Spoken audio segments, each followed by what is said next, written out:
more posts on all of our community meeting where we said, come.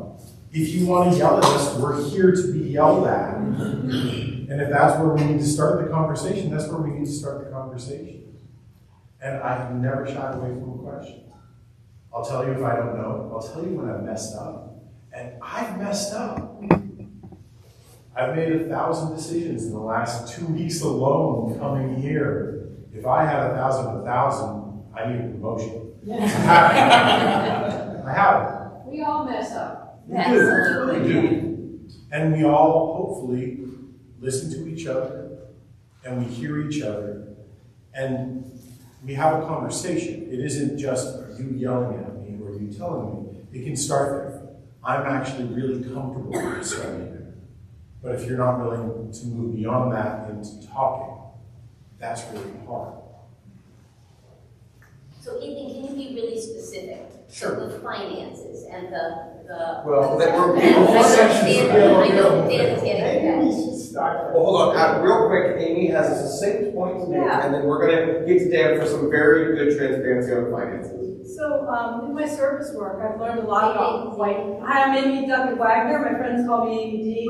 From Bucks County, today. And in my faith tradition, when Spirit speaks, you have to stand up and talk about it. And Spirit spoke through Chris Matthews. And I'm going to be re-looking at that. And in my service work, I've learned a lot about white privilege. And I've learned a lot about organizational management, not personally, but from young people that are going to school. They have degrees in this. And they build community, they have community guidelines, and it works. And, you know, if we look around the room, most of us are probably, I have experience, but most of us are probably, you know, experiencing white privilege. We don't know what it feels like for someone who's not in these demographics to walk into this, and it's not a safe space. I saw it this weekend. It's not a safe space. So what I wanted to say was just that as you look at like future generations of the board, and not for the people in this room, but for the people that are watching, you know, for the young people that are thinking about getting involved, when they see a space that is run by the minority, you know, white people are the minority. You know, the global majority is not white, and also, you know, heavily men, like the industry is. People don't walk into that space. So as you think about future iterations, I was at a conference recently, and a very powerful young black woman said, yeah, the board needs to look like me if I'm going to join that organization. So as you think about the future, we can all learn a lot about white privilege and establishing community guidelines and just hiring somebody who does that for a living. You know, maybe the grants available for that. Thank you. Sorry, Saskia, I didn't even see. No, that's all right. I keep forgetting to turn on. As one of the very few non-white people here, my name is Saskia Templeton from Canada.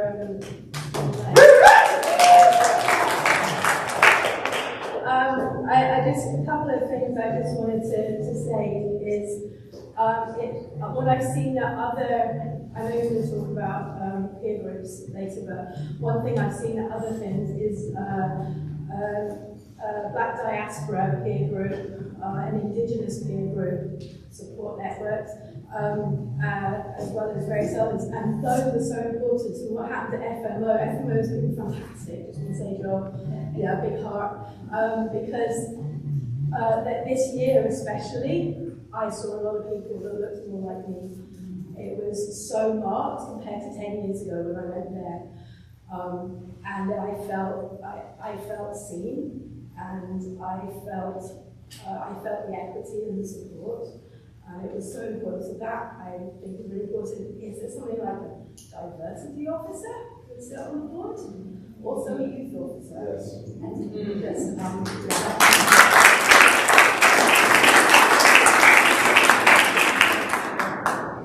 Absolutely.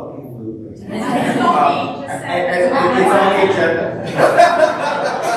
There's nothing more heartening to the fact that everything we're going to talk about is being brought up before we talk about it. So that just lets me know I'm right about it. I want to introduce the next man, our treasurer, Dan Godfrey. The reason I want to introduce is because when Barbara and I joined this board, we were given our first treasurer's report about the finances. It was one page, it was Microsoft Word, wasn't even a full page, and it wasn't even prepared by the treasurer. And then we didn't see anything about finances for an entire calendar year until the next conference, where we got the same. And it was something that, as people that have come from other nonprofits, was just making us not sleep at night, was making our hair fall out, was making us very, very, very uneasy. As such, I said, you know, if there's something that you see that's wrong, and you either need to do it yourself or bring in an expert. So I did it myself until we could find an expert. And Dan Godfrey has worked tirelessly to take the finances of this organization, which were previously one single Quicken 97 document that had never been closed ever. Year over year, it was one continuous book, and I'm going to say this on record now. I had to go to the dark web to find a copy of Quicken 97 to go through and close it year over year. I'm the CEO of a finance company, and I couldn't even get that program from them. That's how old it was. But that being said, Dan Godfrey is a grand high wizard as far as I am concerned, because took all of that and not only got us through decades of just one continuous unclosed book, but took us into the present and is taking us into the future, and is doing so with a clarity, more so than a transparency, a clarity. Because a transparency is seeing everything. Clarity is understanding. And that's what we get with our treasurer, Dan Godfrey. Go ahead.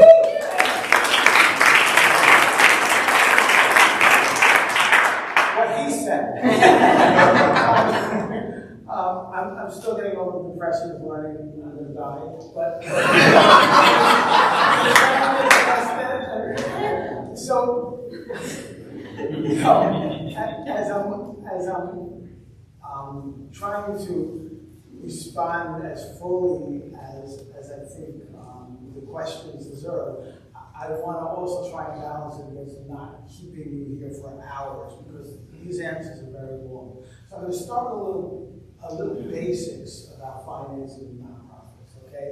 Most nonprofits like ours start with founders, which we did, who are concerned with making certain that the program, what they're bringing to the community is of a very high quality, and they put their focus on that, and they do it intensely for years and years and years and years, bringing this wonderful experience that you've all had for years.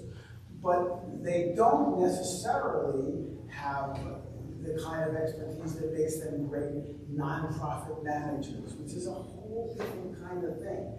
And one of the struggles that organizations face is when you move from a founder who's been there forever to a nonprofit board, to a functioning organization that you want to make sustainable over a long period of time. That is a crucial point in the life of a nonprofit. And it is the time when many nonprofits begin their descent and end up closing, because it's a very, very challenging thing to do. You were getting your conferences put together by largely a really dedicated person who loved you all and loved what they were doing in Diane Dangle.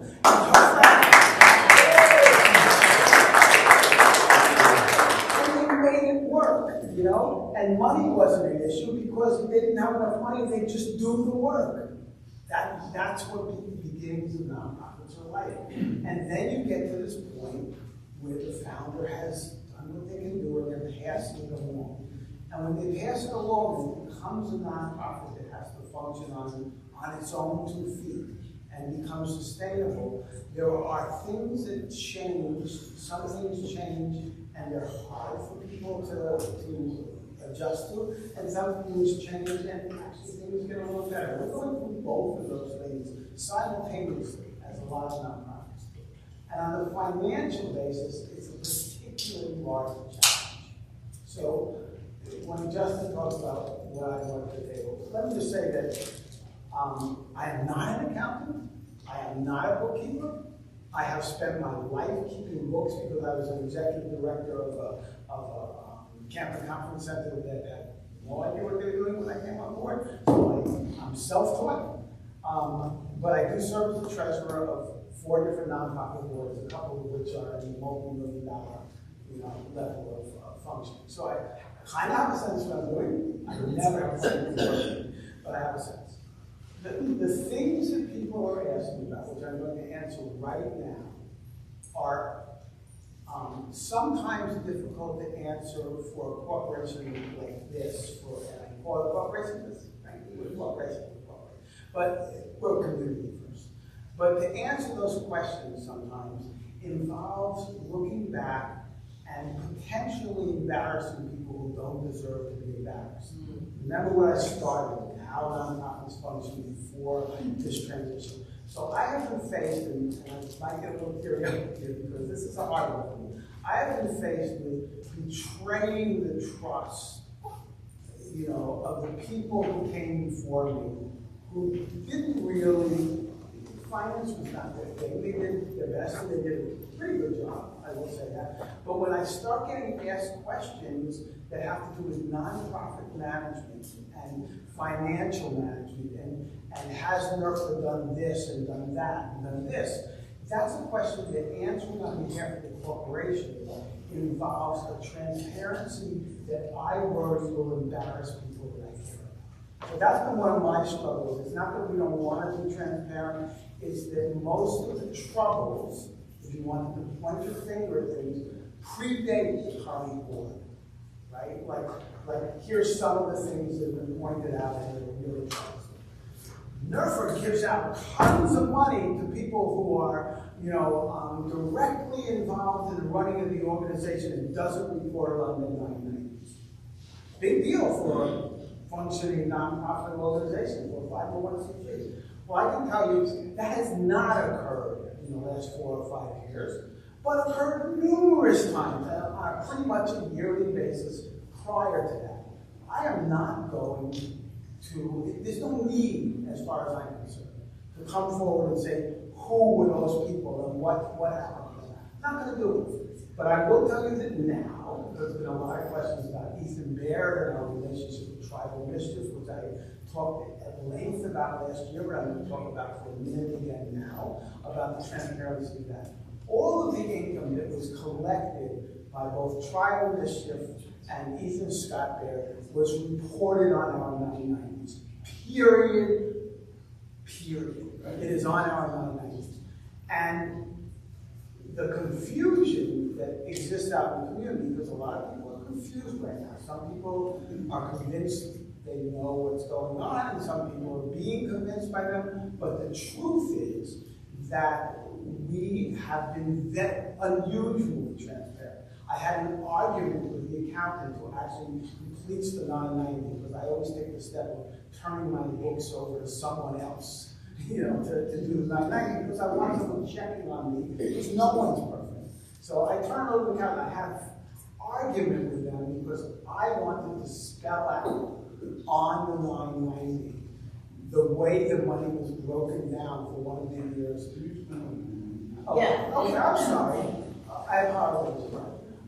Every nonprofit organization, your 501c3, has to report to the government. It's a tax return for nonprofit organizations. It's a tax return. It's by public with the IRS. It's all public, it's all available online. Okay.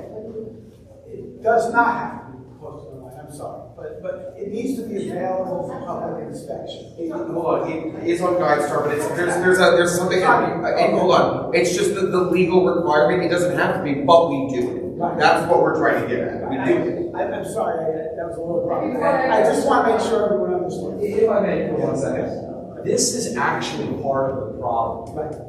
Thank you so much for asking. It does not have to be posted online, but every single 501c3 in America's tax return is available from the IRS's website. So this is a really good example. I'm so glad you brought that up because a lot of people are like, you don't post it online. We don't even have to. It's going to be online anyway. And this is, we want, to all of you watching, please come in and ask these questions in person. This is how we can give you transparent answers. Thank you for asking that question very much. Thank you. Yes, I agree. The thing about money making is that in our history, we did a money making that actually overlapped 2 conferences, because our fiscal year went from July 1st of one year to June 30th of the next year. And as you can imagine, we were getting income for one conference from July to November of next year. And depending on how soon we started registration for the next year, right, we start collecting income for the following year's conference. But it would be in that time period, and it created a very confusing way of tracing what was going on financially in the organization, because we would have years where we were like, wow, we made $50,000, and then the next year we lost $20,000. Neither of those things were actually what happened, but it was the way that the accounting was being done. And I'm not saying that in any way to attach fault to anyone. That's just the kind of things that happen. We switched our fiscal year to the calendar year to run from January to December. So we're basically as close as we can getting all the income for one year's conference into that 990. So it's really easy for people to look at it and understand what's going on. Yeah, one more thing. Sorry to do this. Most corporations, and remember, a nonprofit organization is a corporation. You start it by incorporating. The only difference is you're asking the IRS for tax forgiveness. It's a corporation. The majority of corporations in America operate on a fiscal year, not a calendar year, oddly. It was a huge amount of work for Dan to shift us to a calendar year, and the only reason that we did it was so that for the common person, it would be a little bit easier for them to, I mean, I'm a financier, he's a financier. Like for us, it's like no big deal, but he went through a huge amount of work to do something that really only benefits people that are not financiers, so that our community could a little bit easier interpret what was going on. But it was a huge amount of work, and it was only to try to continue to push transparency and easy understanding of our numbers. So I just want to, once again, give a little credit. He was like, no, we got to do it, we did it, and good for Dan. You know, if I had known you guys were going to do this, I would have invited my son to be here. He should hear these things. So let me go on, and then I'm going to skip ahead a little bit. So that's the basics of 990 reporting and putting income in there. I was starting to tell you about Ethan Scott there, but I feel very bad for him, because some of what's going on here has got to be intensely painful for him and embarrassing, and it's not only is it not justified, but it's sad. It's really sad for that to be going on. But here's the fact. The fact is that I reported on 990 of the year that's in question right now, which was the year that we contracted the tribal measurement. I reported Ethan Bay, and I don't have the exact figures that are on my computer, but approximately $60,000 in income for Ethan Bear on that 990. I was starting to say I had this argument with my accountant. I wanted to explain that on the 990 and say Ethan actually got paid $15,000 to be our executive director, which anyone who works in nonprofit staff knows how absolutely absurd that is. He puts in 30, 40 hours a week and we pay him a little bit. We pay him $15,000. The rest of that money was dedicated to paying the staff so that we could operate year-round. Because remember, during the time of the pandemic, we started to try to offer something to the community that was more than just a conference. So we needed staff in order to do that, because it was literally day-to-day answering questions, getting stuff up, putting videos together, doing all those things. And even though Ethan probably would have done it if we hadn't put a staff in place, and said, we got to put a staff in place because we want you alive for the following. We want to be able to continue to take advantage. And so we did that, and we had 3 people on staff who were incredibly qualified and skilled at what they were doing, and we got them at a fraction of the cost that it would have cost us if we had gone out and tried to hire people. And they were working for tribal mission. So the way that worked and the way we made that happen was that we contracted with Tribal Initiative. They hired the people full-time, and we paid for the part of their time that applied to the work that they were doing for the government. Did we make out in that deal like freaking bandits? I'm telling you, because I looked into what it would cost to do it other ways, and it would have been so expensive for us, we couldn't have done it, basically. Well, we are responsive to the community. And this makes me, I don't get angry very well, people know this about me, but this makes me a little angry. We heard from the community last year that they felt the relationship with Tribal District was inappropriate because they felt it was somehow benefiting from there. We explained that, just like I'm explaining now, why that wasn't the case. But we continued to get feedback to that. So we did what we felt we needed to do to reassure the community, which was to discontinue our relationship with Tribal District. By doing so, we did extraordinary damage to Ethan Bear because we could no longer hire those staff to support him. So Ethan has spent his last year doing 4 people's jobs because there was no way we could get part-time qualified people to do the things that we had done for Tribal District before. So this man who has really gone through hell this year in the background, for those of you who don't know about it, he has basically worked his freaking tail off trying to make this conference happen. I sit with him in a lot of those meetings. I sit with him in the program committee meeting. I sit with him in the board meetings. We talk personally on a regular basis. He is doing what he is doing out of the generosity of his heart. When he took over as the executive director, he said, I don't want this job. My job is in 3 years to be able to transition to someone else. We wanted that ability to do that, and we wanted a staff that he could help develop and train. Because he's been doing the program for this conference for, I don't even know, I'm not here long enough, 10 years, something like that. He's been doing the program. This conference basically has been planned by Ethan for as long as I've been here, and probably as long as some of the rest of you have been here. So, I'm glad we haven't burned out. I'm glad he has the generosity of heart to be continuing to do what he's doing. But everything has been transparent. It is out there. And I am willing to answer any questions anyone here has, or for those who are listening online, I'm willing to answer any questions you have having to do with the finances and the relationship with anyone on the board, not just Ethan. What I will not do, I'm going to tell you right now, and you can kick me off the board if you don't like it. I am not going to throw the good-hearted people who worked on this freaking place and built this community. I'm not going to throw them under the bus and start answering your questions as you search for a way to bring harm to this organization. Because that's what it feels like to me, and I'm just not going to do it. You can find another treasure.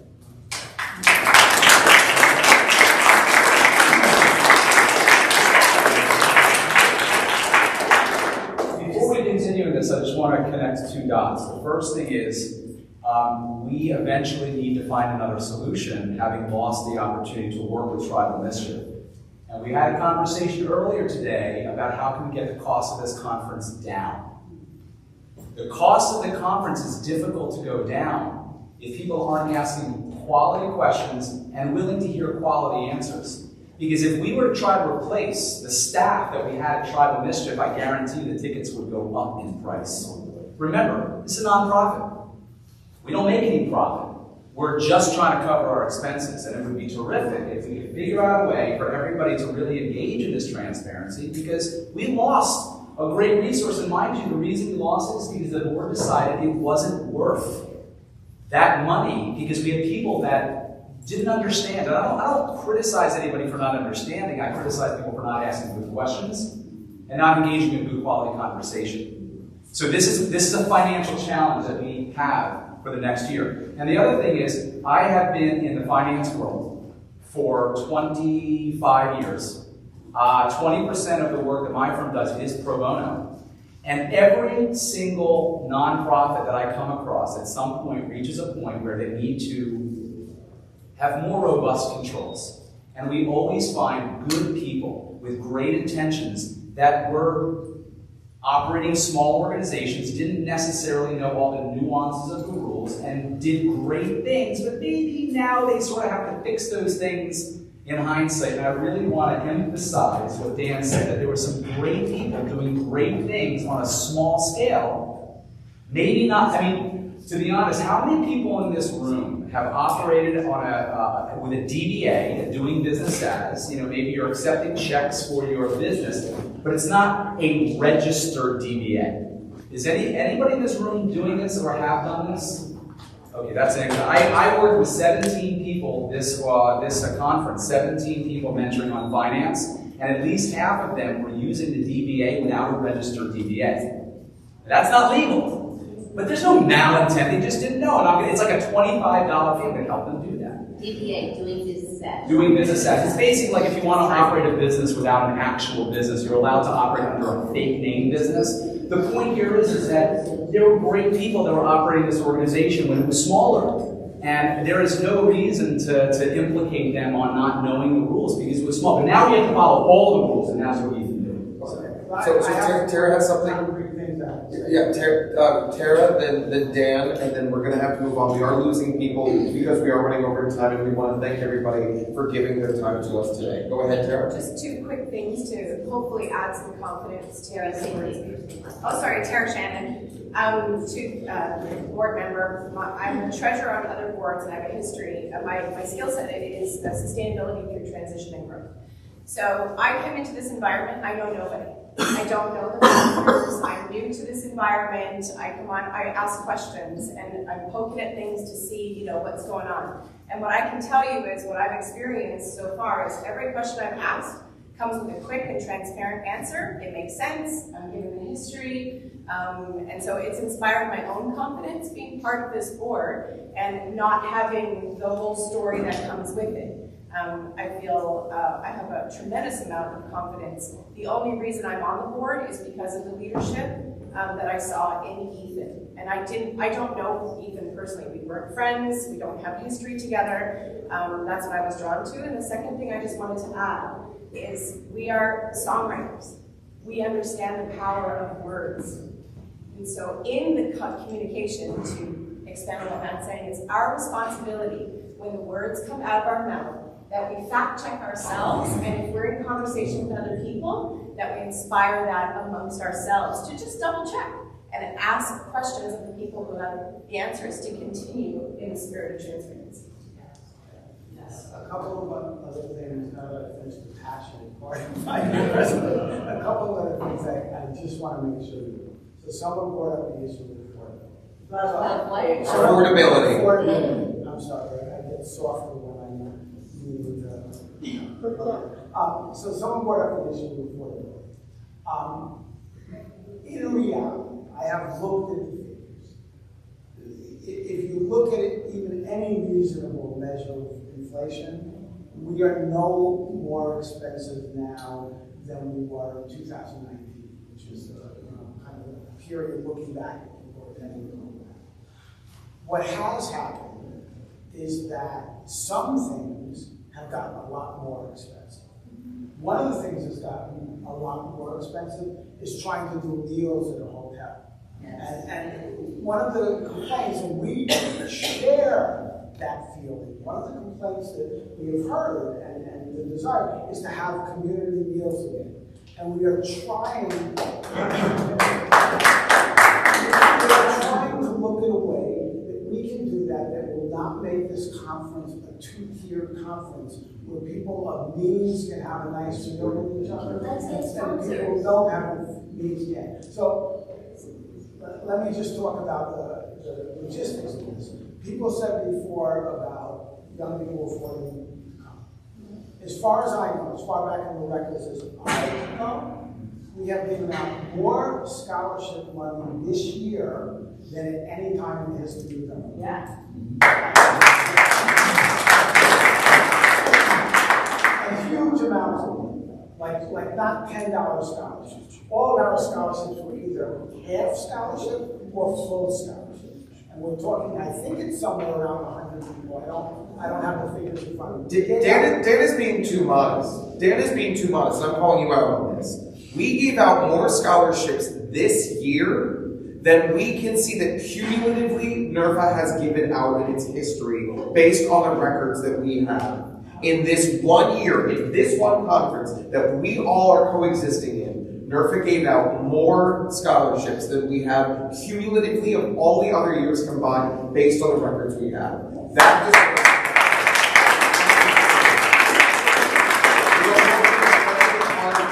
affordable. And if anybody was talking and saying, hey, I don't think I should afford this hotel, the reason we picked this, the Empress is right down the boardwalk, and that is cheap as heck. It was fine. A lot less expensive and free parking.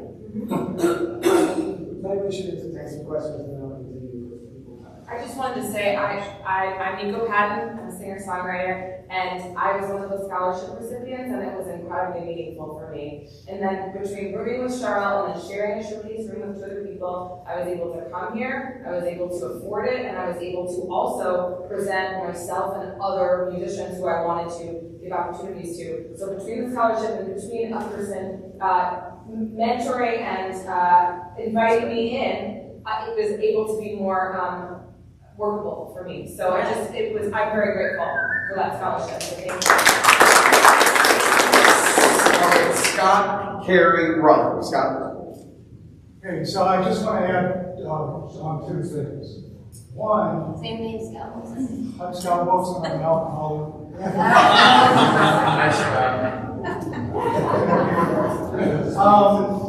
With regards to affordability, not only do they have scholarships, but so my group has been coming since 2010. Yeah. All right. I can't hear you. Speak talking. Sorry. Oh, what's my volume? Because I'm too loud. My group's been coming since 2010. All right. First of all, when I was first coming, we were young people. Not young anymore. But I was when we first started coming. And I do have to say that while there were so many wonderful people that I met, the majority of people did not make us feel welcome. And there was a good portion that made us feel unwelcome. That's right. Why? You know, young people. So the thing is, right? So I am now not a young person anymore. And it is important to me that young people come in and they feel welcome. In addition, I've been really proud of how we've been diversified. I should not be the darkest skinned person in the room. That should not be the case, right? But not just that. Open to diversity in all ranges. Music style, politics, race, gender, all of that stuff. We need to be inclusive. Otherwise, we don't hold the precepts that folk music is supposed to have. Yeah. Right?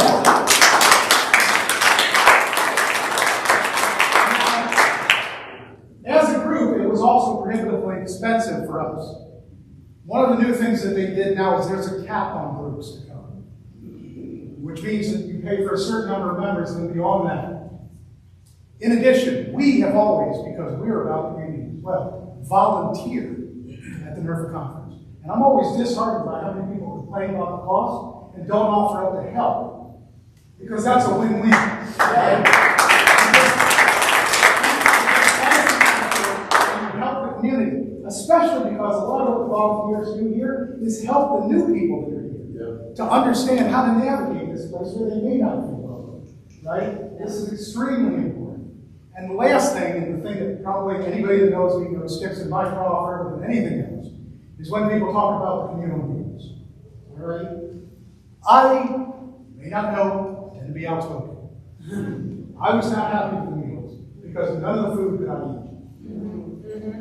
And I was paying money I couldn't afford for food that would kill me. Right? And I actually stepped forward because, since I am outspoken, a tremendous number of people in the community felt the same way but were afraid to come forward. And I took all of that stuff and I worked with the NERFA board. And they started trying to make it so that there were more options for people with dietary and health restrictions. In addition, they got to the point where they said, we're going to make it so that you don't have to pay for these meals that you can't eat and you can't afford. And now this push, again, to force people to pay for food they can't eat and they can't afford, saddens me. Because I was the guy everybody came to say, this hurts me. And right now, I think there are people who, and trust me, there's a benefit to this, and I've talked for the last number of years with the board about the fact that I would welcome a space where people could bring their food wherever they got it from and still have the communal aspect of it. We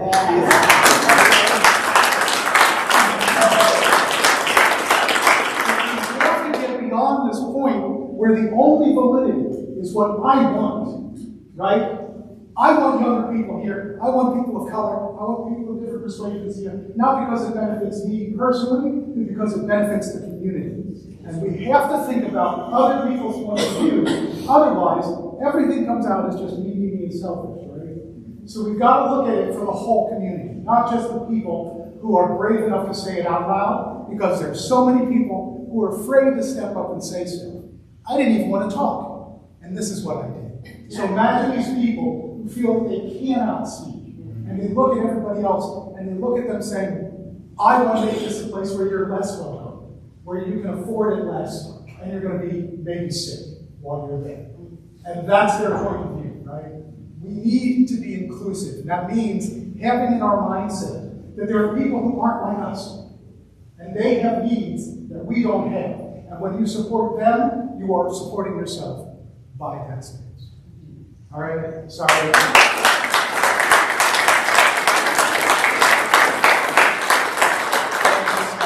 Carrie and Ron.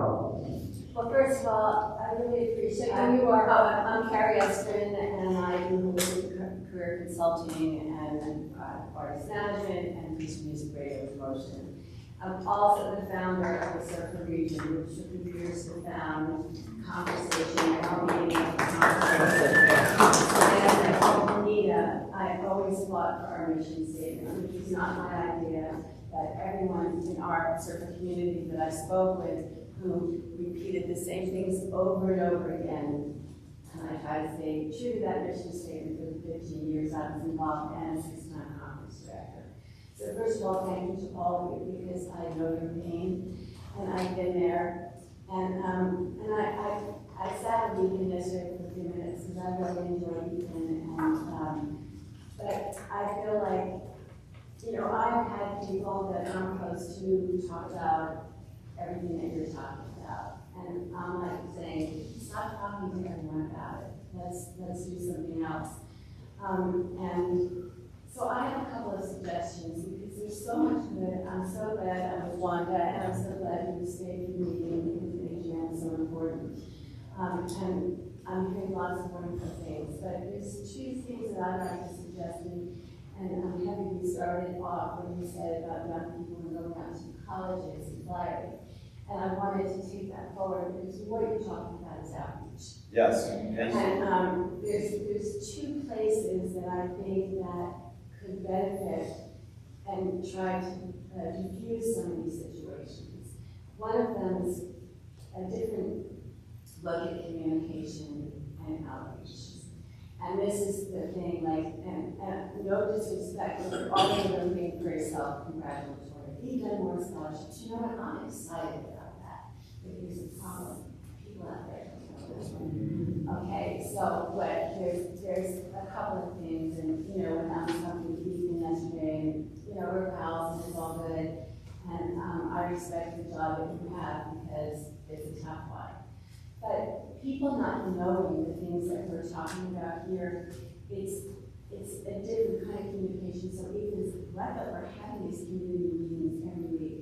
Well, let me tell you from my experience of starting a region, maybe the first time 100 people came in a region that had 600, 700 members of 12 clients. So I did lots of emailing and lots of outreach and talking to people and conversations. There were people that were just so pissed off. How dare you have this first conference here? How come you're not putting it here? I will not go.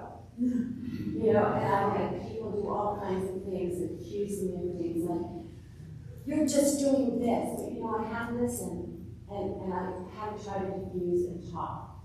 So that's uncomfortable and your reputation is at stake and people are attacking you. I understand. But it is our job, and I'm saying all of us in this community. And by the way, before there was a Full Alliance, I was a content producer in the New England area, and I published a free newsletter to New England and the Northeast. and then a magazine called Flagship Review. And in the pre-computer days, I helped unite New England and Northeast through publishing and dissemination of information for the book line. So even though I found NERFA, I'm a Jersey girl, and this is also my region pre-region. So I wanted to say that. So to finish up, I think that, it's not enough to just have community meetings. I think you have to outreach to those people, like what I used to do was get a list of local clients and say, can you give me your one in the certain region? And I would send out an email. You are us, you are our region, we haven't met you yet. I want to invite you to these community meetings, we want to get to know you. But just one more thing. Yeah, unfortunately, I gotta jump on in, she said the whole reason I come to this meeting all. So, Okay, good. And then the second thing is when we're talking about transparency and everything, and also the scholarship thing, this is great news. So in that email, it says we would like to have you represented at our conference. I think sometimes, and from last year, and I'm being perfectly honest, and I don't want to be critical, I just want to be honest. Last year, I was a little bit put off the AGM. I felt it was us and them. AGM? This meeting last Like year. The annual general meeting. Annual general meeting, Oh. AGM, sorry. I kind of I wanted to learn and see, I felt a little put off. And some of that was talking about the finances, because I will say that I volunteered, I run a huge business independently, and I would hire people to come and work for me so I could volunteer for NERFA to build up their finances. And I don't think it's all understood at NERFA. We always say, I know you're zero paper. But I think there should be a QR code that everyone in this room and everyone online should be able to look at the budget and understand. And I think some of the communication stuff is like, I understand you like staff and everything, because that is helpful. I know what it's about. But I do think if you would put out a bid and announce that you are hiring staff and put out a bid, then maybe Tribal Mischief would come in as the best place to hire from. But I just think that little disconnect happened. So I'm not talking about the people here in this room who are sitting here listening to you, enjoying what you're saying and appreciate it. But I'm talking about the people that aren't even watching online. I'm talking about the people that are potential NERFA people. So to just end, because there's so much more I would love to be able to contribute, is first of all, thank you so much for what you're doing. And all it is outreach and communication. And I know Heather's going to have some ideas. So. If Heather can hop in real quick, Ron, and then I just have one point of information, so go ahead. I'm gonna say the thing I have come here to say. I think people are more often stupid than they are delicious. The communication from this organization is so bad. And the number of times I've had to lovingly take a laptop out of someone's hand and go, don't send this. Or have sent through the chain, you need to stop speaking as an individual. It's an organization. This message shouldn't be coming from you as an individual. The organization should be speaking. It has driven absolutely insane. Both as someone receiving the communication and someone seeing it from the other side. I was the one that tried to write that message to tell everybody what had happened throughout the county. And it got altered from my original. And I looked in and I'm like, oh, the word forced me in here one more time. Got it. It's because somebody should be writing. An actual active person who is a dedicated communications person should be writing. And I kid you not, if there's one thing this organization probably needs more than anything else going forward to repair some of the issues, is someone, a dedicated person, who is the voice of the organization. Not individuals, it's not signed with that person saying it's the voice of the organization. No one person should be taking care of anything. Yes.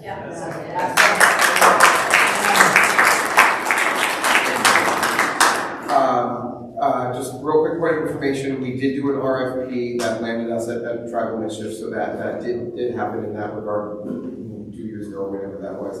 And request for proposals. It's the bid. Bid. And the most important point I had to make on what you said, I've already forgotten because Heather got me all like fired up in the best possible way. So I'll send it over to Ron and they'll come back to me. I don't come back to me. Well, let me just finish. Oh, no, sorry, we have to go to Ron. We are so over time, it's not funny. Say I'm volunteering to talk about this, and everyone's going to talk about Irish. That's on the agenda. Go. Okay, Bob Lesko, long-time listener, first-time caller. I have a question about scholarship. Before that, I do want to address this kerfuffle that's been going on. You know, I've been coming to NERFA since the late 90s. I haven't missed a year. And I've made some very dear friends, and some of them are the ones that are online complaining about this, and it hurts like hell to be seeing what's going on. Because I feel that you guys have been doing a great job. You've been answering questions.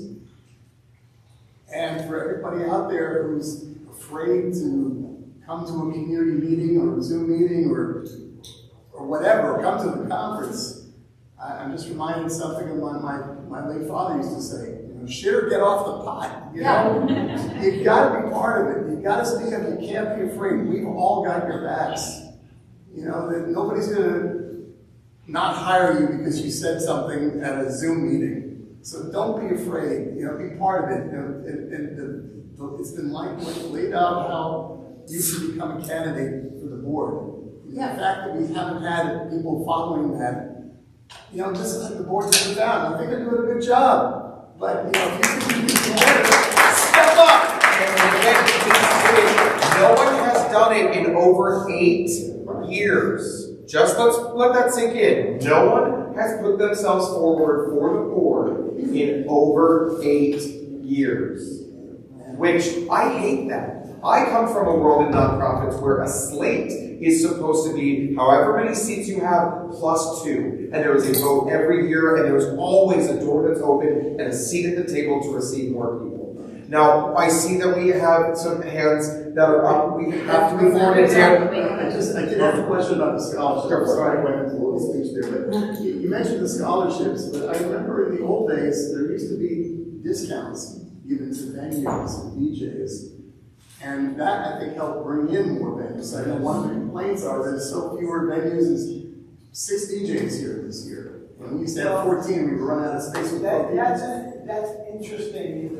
That's another one kind of the, I don't know quite how the misconceptions that's going around. We actually had a talk with FAI about what the experience of the different conferences has been this year. And what we were told is that NERFA and FAI have the highest percentage of non-performers at the conference of all the regions. So while we are down in total numbers, in terms of the percentages of people here, we actually are higher than any of the other regions. The other thing, and this is a tough one, Ryan, it's tough because I think it's painful for all of us. You know, the pandemic did a number on venues, on house concerts and all this. We, last year, I got, maybe it was even the year before at this point, I got curious about what was going on, and I did some research online, and I put in a lot of time, and I found 200 house concerts in the Northeast area, and we emailed all of them, both to introduce ourselves as our friends, let's see what was going on. And the response we got, well, I believe that you can correct me if I'm wrong, was over half of them were no longer doing house concerts. Yeah. And they were not fly on the wall when we were doing a house concert once. There were places that I found that were doing house concerts for years, and I found them on the internet. So there's that piece that we've lost a lot of that. And then there's the piece that a lot of people decided not to come this year who made those numbers great. Well, to follow up on that, you know, I agree with that. I'm part of the club that made fold because we're having financial issues. But again, you know, if there was a discount offered to venues, maybe more of those venue people would start showing up that are left. And maybe more artists would say, well, great, there's more opportunities. So that's the issue. Allow Ethan to address that directly. Ethan, can you address that directly? I just want to acknowledge, I think, Frigo, you wanted to follow specifically up on that?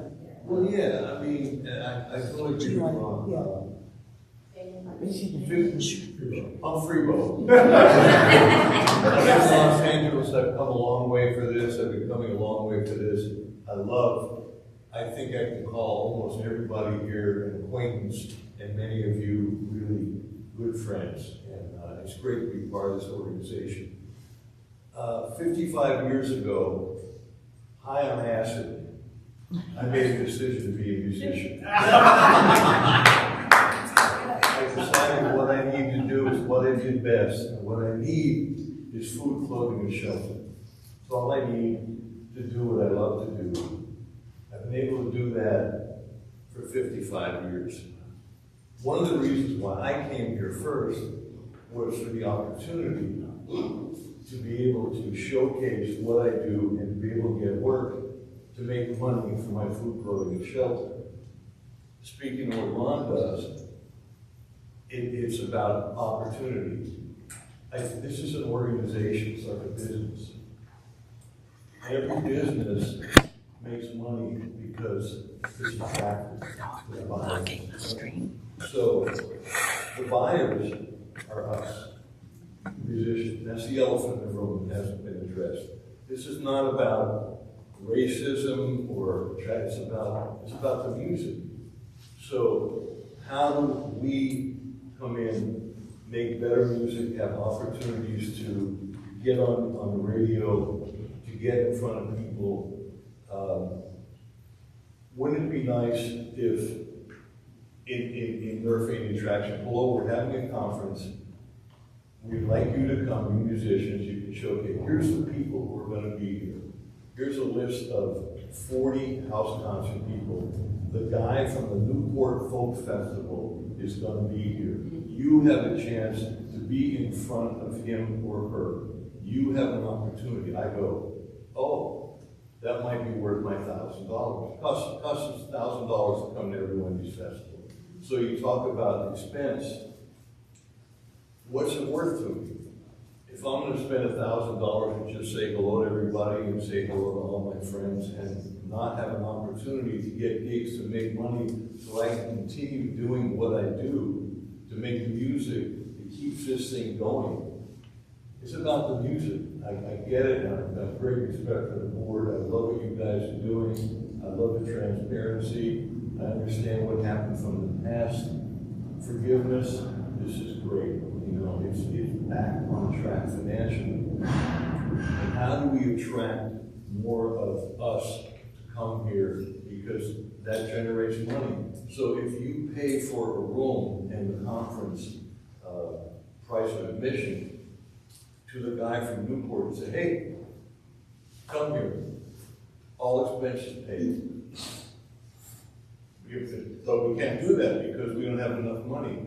Sometimes we actually did just that. So hold on, please, just a little more succinct, just because again we are now an hour and 2 minutes over time. So the last part of it. So my suggestion, I go with Ron, is to do whatever we can to attract these people who will attract the musicians, who will bring in the revenue to be able to pay for the people that you're comping. It's a catch-22, but it has to start somewhere. And just so you know, similar to the house concerts, we looked at our region, we looked at the map, we looked at who doesn't know that the door is being held out open for them. What festivals, what venues that are presenting, to a diverse audience, to have diversity on their stages. And we reached out to a number of them with the option of full scholarships, of being able to help with hotel, et cetera, et cetera. And a lot of times, people just hadn't heard about us or had forgotten we existed. And so it's a matter of, similar to what Chris said, that your first NERFA is a dress rehearsal for your second. Well, the first ask is the dress rehearsal for the second. So we are working. So to promote that, to let people out there in the world, all sorts of people, like, here's what you'll get if you come to NERFA. Go ahead, Ethan. 100% of the presenters that asked for scholarships or help or even asked what was available received full scholarships. We did direct outreach Flathead this year, which is a growing festival in our community. A growing festival that changes its lineup pretty fundamentally year to year and is always looking for new talent. was part of that outreach. Getting So Far Sounds in, who provide thousands of opportunities, was part of that direct outreach. They didn't need to come here because it was important. But to go back to the beginning of this conversation, Ron sort of talked about how there used to be blanket discounts for certain people. We got rid of that because there were a lot of people that said they didn't need it, but they took it because it was there, and frankly, we did need the money. And if you are a venue that is really well funded and you want to pay it, pay it. And if you need it, talk to us and we'll take care of you immediately.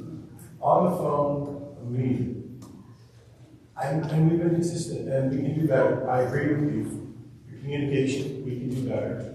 And we will, and I hope we will. Yeah, I will finalize this by saying, of the staff members we lost this year, 2 of them were the communications people. Yeah, no, I agree. Just when it's happening and you have the various presenters coming, just let the public at large know about it. And if you saw in our communications, we actually had delegates, and we had a cute little headshot of Cheryl and let people know that Vulcan Great was there. We let people know that we had people from different things. The fact that you are saying something that is we are so passionate about, again, it's just heartening and lets us know that we're on the right page and the right path. And I just love that you have an idea and a full mind now, because you are so on the right page. We love that we're in the same book. Oh gosh, real quick. I know. Dan's got some stuff, and then I actually have something incredibly important for Carrie, because I remembered what I needed to say, and I need to say this very publicly. And this is something that I don't think any of you know. Per the current iteration of the Folk Alliance International bylaws, we cannot email our members. Period. We cannot email Folk Alliance members in the NERFA region for any reason other than the elections. We cannot promote our conference to them. We can get the email addresses, but we can't add them to our email list. And in fact, FAI started this year for the first time. They sent out an opt-in to all of you who are FAI members in the NERFA region, of which we had a response of less than 10%. Less than 10% of our FAI members in the NERFA region are people that we can just email to communicate something great that happens. Correct. We're meeting with them in December, but I wanted you to know that we can't, our hands have been so bound, and that we've been trying so hard to communicate through social media. So when you hear Ethan saying we put all that time, 5 times, 6 times posting, it's because we can't just email those members, but also we are urging FAI to reach out to everyone post-conference asking for another opt-in, while everyone is heartened in this spirit and this zone. So if you'd like to hear from us and like to be able to get these communications, such as an annual report in December that celebrates everything that we did this year and gives some real wonderful photos, graphs, and hard information and clarity, please, I'm begging you, opt in. So 1, 2, and then we gotta move forward, y'all. Board members. Yes. Qualifications. Oh, Jessica Smucker from Lancaster, Pennsylvania. Qualifications for board members. It's intimidating to put yourself forward for a board. Yes. I would like to know if there, aside from getting the signatures, which is a qualification, but what are you looking for in a board member? So I think that's a great question, because I joined the board really self-conscious about it 5 years ago. I think the qualifications to run are wanting to run and having a reason to give. But I'd also say, because I can speak to a lot of the questions that are fielded, if you're thinking about getting involved for the first time in that side of an organization, we're going to talk in a couple minutes about a number of ways that you can do that and dip your toe in and see if that world is where you want to be. And God, please do it, because I need you so desperately. Because I can't be the only perspective. And thank God I'm not. And thank God I have someone that takes the laptop. They asked me to join the board like 3 times, and I keep saying no, because I don't want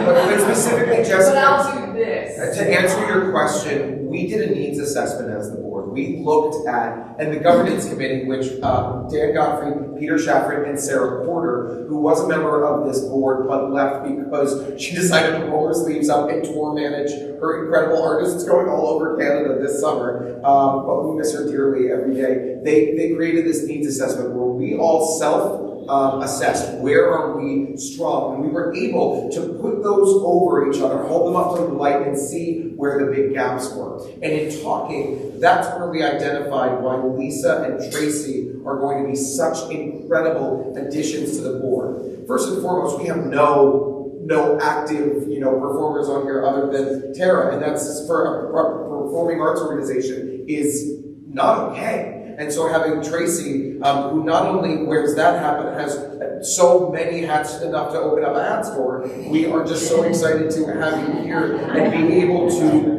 mentor and bring so much to the table. Development. While Ralph and Dan and Matt and I have development experience, Lisa is a bloody expert as far as I am concerned. And the number of things that Lisa just happens to think of that has taken some of us years to come to are countless. But those are just two examples. You're a performing artist. You're from an area that we don't have a ton of representation in the middle of Pennsylvania. You are somebody who is passionate. You're somebody who is not just getting up and playing the guitar, you're touching keys. You're somebody that cares about people in this community. You are absolutely someone I would love to be on the board with. And I would say similar things about each and every person that's sitting in the room. So to that end, please put yourself out there. Have a conversation with any of us if it's something you're even thinking about. Only Joe likes. Other than that, the rest of us are really easy to talk to. That being said, again, we're going to get to very, very shortly opportunities for people to get involved as a great stepping stone toward service. All right, we've got to go Dan, close out. Gotta try and finish my report through. The bottom line for the book is really important to me that everyone understands is that while we are very successful in the program that we do and the community that we create, we are still in our infancy on a financial basis, right? As I explained before, we are now transitioning to an organization that, in order to be sustainable in the long term, really needs to have a staff. And we don't have the money for it. That's the bottom line. Our only source of income is this conference and fundraising. Last year, at the end of the year, we were able to do a fund drive that raised over $20,000. That was, as far as I know, the first time in NERFA's history to hit that number. And I don't have all the records. As far as I know, so most money we ever raised. And that helped us last year to finish in the black for the first time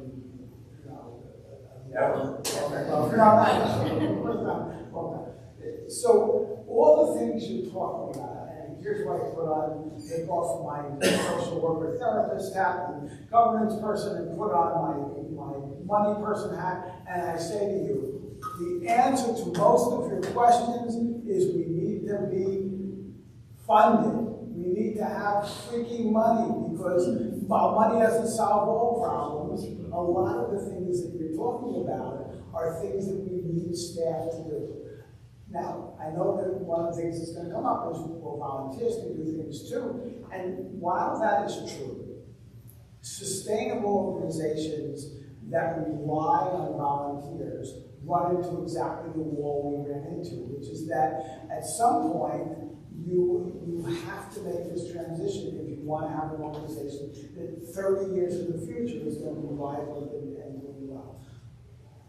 I don't talk a lot about myself and my experience, but I am on these other nonprofit boards, and I have seen organizations like the Shogun Center that I'm on the board of.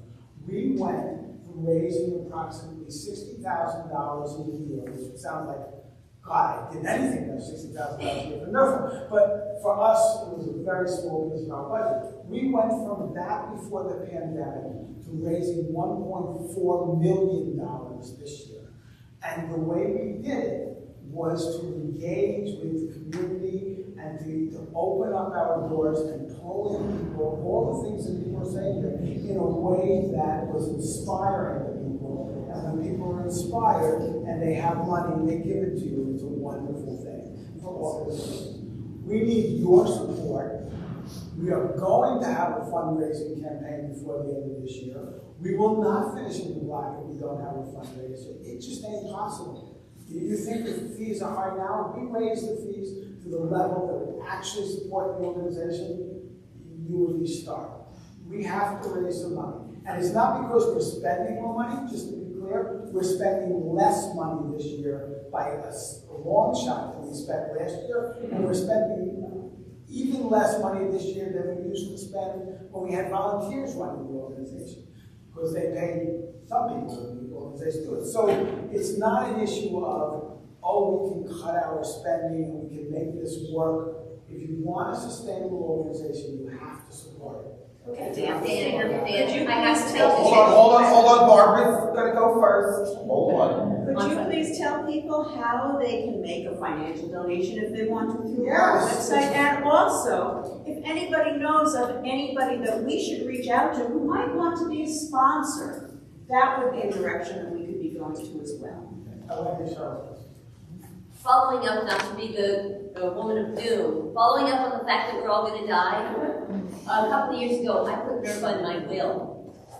So I'm guessing that most of you don't even have a will because statistically, most people don't. But A, you should, to be a responsible human. And B, you should put in your will, in addition to people you care about, organizations you care about, and think about doing that. And they're not going to get millions, they're not going to be able to subsidize all things. But even a little bit, if each of us do a little bit, it will add up for the sustenance of NERFA in the future. Okay. We finally joined Vogelons, about time. But we didn't quite feel compelled to do it until some of this brouhaha came up, and we felt we've got to commit to what we can do to make things right. But one beginning, it was only $100 for the two of us. I actually was surprised to find out how low the cost was. But I don't think that giving the money to the Folk Alliance is giving anything back. They don't give anything to NERFA. You said it, we did it. I want to say there is a board member who was on this board for years and years and years, over a decade. You can probably figure out who it is. And they very much said that FAI has been taxation without representation. Their words, not ours. But when you become an FAI member in the NERFA region, per the bylaws, you are automatically a member of NERFA. And NERFA does not receive a dime from them. And I'll even say this on camera. NERFA has donated more to FAI than any other region in the history of the organizations. Financially. Has given money back, but has never received money down. So that is something that we don't ever say because it's super uncomfortable. It's and again, something we're going to be talking about in December at this meeting. And frankly, having Nita as the new executive director is so exciting. And Reed Wick, who is a history with the Grammy Foundation and the different chapters and understanding how chapters work versus that. I mean, y'all, there's so many good things to come. But just so you know, there's a lot right now that's just, we've always done it that way. Jenny, thank you for bringing up such a good point. Yeah. Really good. Okay. All right, we've got all right. Let me finish. Okay. All right. Last thing is, because I want you to know this, and a lot of people ask about this. Ever since I became treasurer, I write monthly detailed reports for the board every month, and then at the end of the year, I write a summary, which is available to anyone in the community. But after hearing some of the feedback last year, I decided I should write a summary for the community, because it didn't have to need to be in a different language than I used with the board. So that's available to people for last year, and it will be done again this year after our fiscal year ends in December. Sometime in January, I will be able to close out the books, and I will write a report. If any of you want more information rather than having the board write this meeting, you can always contact me again at NERFA.org, or you can wait, and that report, I promise you, will be on the website. You can go, you can download it, you can see exactly what happened. His website, by the way, is pronounced dang at NERFA.org. Dang at NERFA.org. We have to move on, everyone. And Jenny actually gave me the perfect transition, and you ruined it.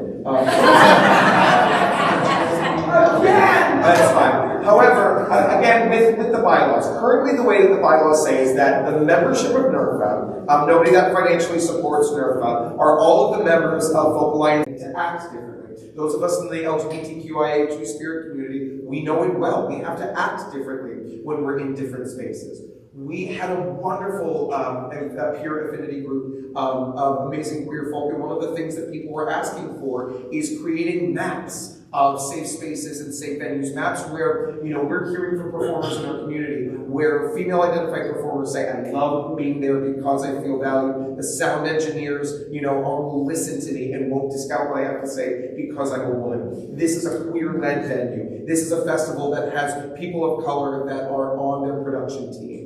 These are the things that we want to start highlighting in our region. And so the Safe Committee was a little bit more active and it really helped out with the conference going into the pandemic. We now want to help out with the community. And so that's something that's incredibly important to us. So once again, comms, community outreach, or communications, outreach, marketing, and merriment, development, diet, diversity, inclusion, equity, and transparency, education, finance, governance, programming, safe. That is a lot of freaking work, y'all. And when we say time, talent, and treasure that this board and the members of this community spend, I cannot acknowledge it enough. We are not going to say that every single one of those committees needs to meet weekly, but we are asking for a base commitment of 2 hours every month. If you think that you can give 2 hours a month to this community, please think about which one of those committees sounds like it is either the most interesting with you or that it aligns the best with your passions or skill sets, because we need you. NERFA is us, and we can't build this NERFA that has that seat for all of us at the table without more people at it. Okay? So, if you have interest in those committees, it is going to be part of the post-conference survey. It's going to be part of the post-conference communications. But also, you can just email me directly, justin@nerfa.org, for any of that. All right? I want to quickly say, because it will be added to the website after the weekend, the day before the website was asked, how do you get in touch with our members? Every single one of us can be reached at our name at NERFA, with the exception of Dan. Is that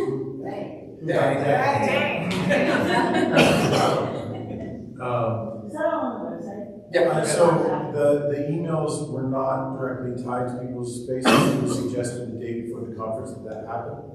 Because of that, I haven't done it yet, but it will. So within this week, all of that will be in there. But if walking out of here, you say, God damn it, I want to write Ethan and tell him he's a jerk. So it is 1:35. This meeting was supposed to go until noon. I'm thanking everyone for their time. There was no way. However, we have just we have 2 more things that we want to talk about real quick before we wrap up. I'm so sorry. Real quick, peer groups. The presenters peer group has been exceptional. We have seen some other peer groups that have met here at the conference. We would like to see peer groups that meet year-round, that make sure that this community is more accessible. So as such, we would love to hear from you what peer groups that you would be interested in participating in, what peer groups you would be interested in leading. The LGBTQIA Two-Spirit peer group that Heather May led, or that LGBTQI peer group as she likes to call it, it's French, not French-Canadian, French, would like to continue to meet, and will continue to meet digitally, monthly from here on out. The parenting peer group has connected and wanted to find ways to continue. Who are your peers? Who are the people that you would like to talk to? When it comes to artists, when it comes to house concerts, when it comes to any of a number of things. So think about what your peer groups are, who you would like to be a part of. And again, please let us know in the surveys and in the website. Did you have something, or can I get to that? I was just going to say there's going to be a technical direction peer group for all the people looking to better understand how to serve the community through video, through audio, making sure that we're consistent in understanding what artists need and how we can best serve them. And along those lines, I need to shout out 2 human beings without whom nothing would have worked. One is the crazy man back there, Stefan.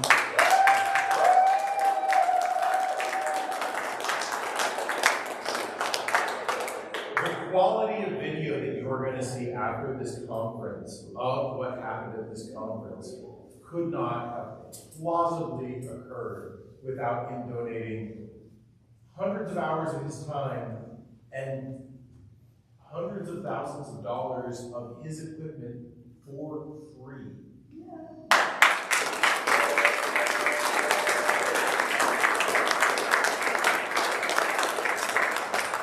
Secondarily is our technical director, Aiden Lewis, who currently has food poisoning and is doing his absolute best to try to fix the stream, while also packing up all of the hundreds of thousands of dollars of equipment provided by B&H Photo, our partners, by Shure Microphones, and a number of other marvelous companies that did step up to the plate. Without Aiden, this weekend wouldn't have worked at all. And the staff that he put together himself to run those EPK rooms, I got a chance to look at that. Every artist who was in that room is going to look like $1 million, and I could not be proud of it.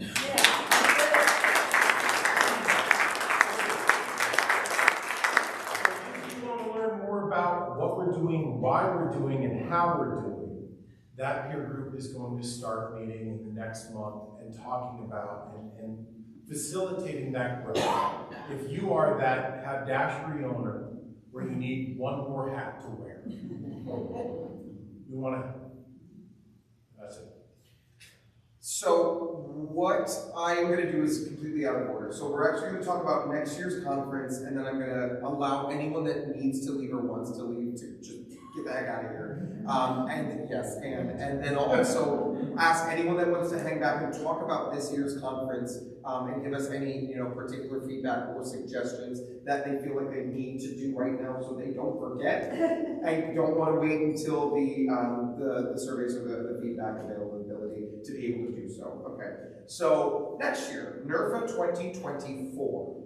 We have had a search committee, which previous incarnations of the search committee included Diane Tangle and Cheryl Prasker and Pam Robinson and Coco Wilde, and they have bequeathed us all of their information. We use that as a launch pad, and it's kind of how we found Asbury Park to begin with, because they were looking at Atlantic City. There was a lot of kind of barriers to entry in Atlantic City, and I was looking for a place to have my big gay wedding, and I came and looked at the hotel and was like, permanent ballrooms, no, but would love to have a conference here. That's literally how we ended up pitching this and how we ended up voting on it. But I would like to say that Barbara Schiller, Peter Schafrin, and myself have worked tirelessly with Pam Robinson, Coco Wilde, Cheryl Prasker, Diane Tangle, and all of the information that they provided, and also reviewing a number of different areas of our region. So looking historically, we have always held NERFA kind of in this tri-state area. We have been in New York, we've been in Connecticut, now we've been in New Jersey,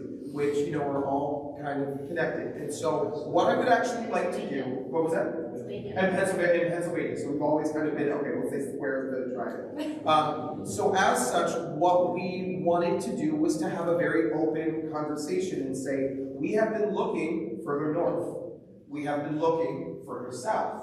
We have been looking in this area. We've even been looking further north where we cross a border into Canada. Who is right? What I want to do is I want to be very honest, knee-jerk reaction. Let's all put our hands up and keep them there for a moment. Please. We're stretching. We're not saying yes to anything. I'm just going to ask you if you would come to NERFA, if it stayed here in Asbury Park next year, keep your hand up. If you can also go like this, I love some motion. We got to shake it out. If you would come to NERFA, if we went back up into Connecticut, would you come to NERFA if we went further north into New England? Yeah. Would you come to NERFA if we went all the way up to Portland, Maine? Would you come to NERFA if we held 1 year of NERFA in Canada, in either Montreal, Quebec, or Ontario, or those wonderful provinces. I would just add, our money is super cheap. And I would say, hopefully, it's not because some of us didn't love FMO, but that might put a barrier again to. I think that would give some more people out. We understand, but it also opens the door for more people that haven't been able to come, and so we've talked about doing it just for 1 year. So hold on, we've got only 2 more. We've got only 2 more. We're gonna go back the other way. Who would come to NERFA if we went further south and we went to Philadelphia?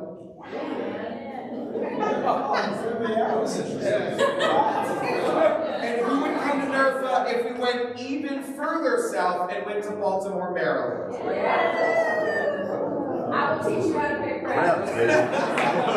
Everybody put your hands down. Everybody put your hands down. We have been looking at all of those spaces and places. We have been meeting with hotels. We have been meeting with hotels and having conversations and trying to explain what we are to people that have no idea. Because that's the barrier to entry for a hotel, more than anything else, is having to share video and then being like, oh, why is the bed on the wall? I'm so sorry. So here's where we are, and I want everybody to know that this has been an exhaustive search where we have looked at 24, give or take, different locations. But for next year, we are down to a final 3. We're either going north or we're going south. But we ain't staying here. No east. We are going no east. No east. We are either going to be going up to Portland, Maine, or we're going to be going down to either Philadelphia, Pennsylvania, or Baltimore, Maryland. Oh, crap!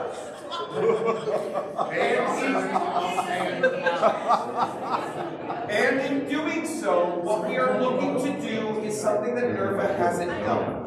NERFA tried to find a permanent home and dug their heels in there. And there's something really great that happens. When you are somewhere for a couple of years, you can get some discounts. You can get some things that are a little bit more, gimmies from the hotel. You're able to negotiate things, such as the group meals, if we were to give that as an option. But when you go for 1 year, sometimes you're stuck with whatever that immediate knee-jerk is at that time. The other thing to note is that what we are looking at is going to those cities and going to try different things. So whichever city we don't go to next year, we more than likely are probably going to look there for 25 or 26. NERFA is a community. NERFA is a region. And in order to better serve that region, and oh my God, thank you so much for saying this, Alice. You said that, I think, that's going to make it so that not a lot of people could come up. Personally, right. I would go to Canada. Right, but we both know lots of artists and people that would. But I just feel like it sounds so challenging. But there are people in our region. Somebody doesn't have a passport. Right, and there are lots of, but to address that direct element, I didn't even plan you saying that. Yes, and there are people that are in that region that never have been able to come down here. There are people in the Baltimore area that have never understood why the heck would I go all the way up to Connecticut, to Kerhonkson, to Asbury Park. There are people in Philadelphia that Megan, Carey, and I have been going, why aren't you there? You are a part of this community and you would be so great. And also, Portland, Maine has such an amazing music scene and is accessible from a number of different regions of New England and Canada. So there's a lot of benefits to going up. And if we do 1 year in Canada, we know we're going to have a smaller year. We know not everyone will be able to come. But we also know that the Canadians in our region that haven't been served by this community will have the opportunity to be a part. And we're going to learn from our friends at Folk Alliance International. They went to Montreal back in 2019. They then went to New Orleans, Louisiana in 2020. The retention of Canadian artists that were first-timers that followed them to New Orleans was over 25%. Yay! That is something that if we went and did 1 year in Canada and then came back down to the States, some of that wonderful Canadian talent and wonderful Canadian presenters and just wonderful Canadians, they'll come with us. We have, again, Tara, who joined this board sight unseen, had never been to NERFA before. Well, again, we're talking about barriers to entry. And when a third of our region is Canada, and we do not have a third of our region represented in this conference and on this board, then we have some work to do.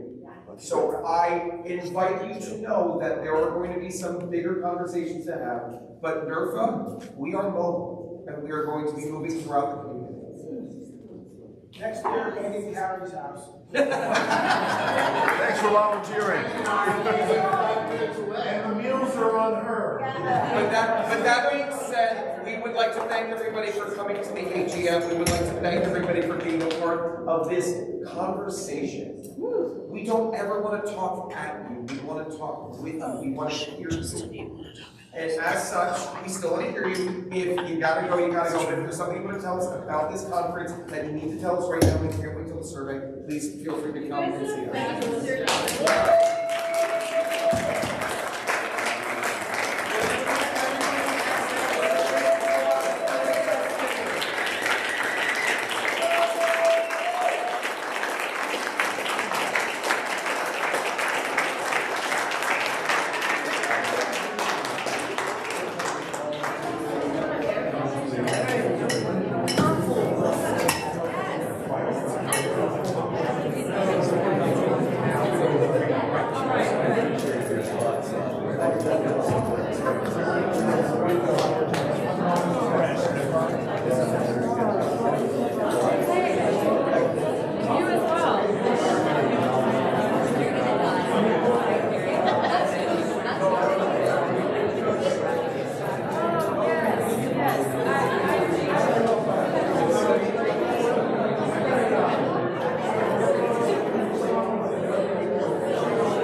We're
all set. Thank you, though. Yeah.